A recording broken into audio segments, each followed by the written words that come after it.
அனைவருக்கும் நோத்பரமையின் பணிவான வணக்கங்கள். மழை காலங்கள் நெருங்கிடுச்சு. வீச்சு வலையோடைய தேவைகள் அதிகமாக வர்றதுக்கான வாய்ப்பு வந்து போச்சு.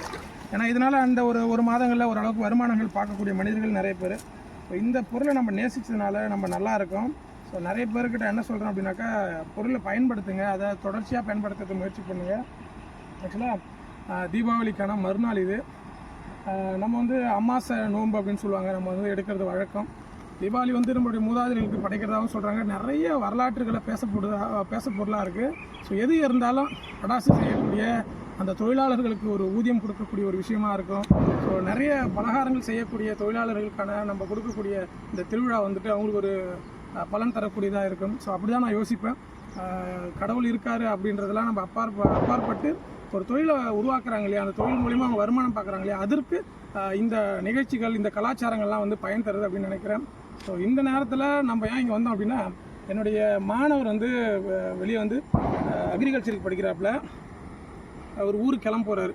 ஸோ அவருக்காக நம்ம மீன் பிடிச்சி கொடுத்துட்டு கிளம்பலான்னு இருக்கோம். ஆனால் நம்ம வந்தால் எல்லாம் வீட்டில் கேட்குறாங்க, என்ன மீன் பிடிச்சி நம்ம படைக்க போகிறோம், மீன் பிடிச்சி என்ன பண்ண போகிறோம், சமைக்க போகிறதும் இல்லை, எதுக்காக போகிறோம் அப்படின்னு கேட்டாங்க.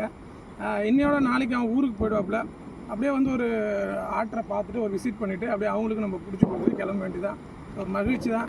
இதுவே ஒரு போதை போல தான் நான் யோசிக்கிறேன். நான் எதிர் மேலே நம்ம பற்று ஜாஸ்தியாக வைக்கிறோமோ அது ஒரு போதையாக தான் தெரியும்னு நினைக்கிறேன். அந்த பற்றை நான் நிலையாக வச்சுட்ருக்கேன். அதனால் நம்ம பலன் தரக்கூடியதாக இருக்குது. புரியுன்னு நினைக்கிறேன். வாழ்க யோகம் பண்ணட்டும். அடுத்த பதிவில் கண்டிப்பாக சந்திக்கிறேன். நன்றி.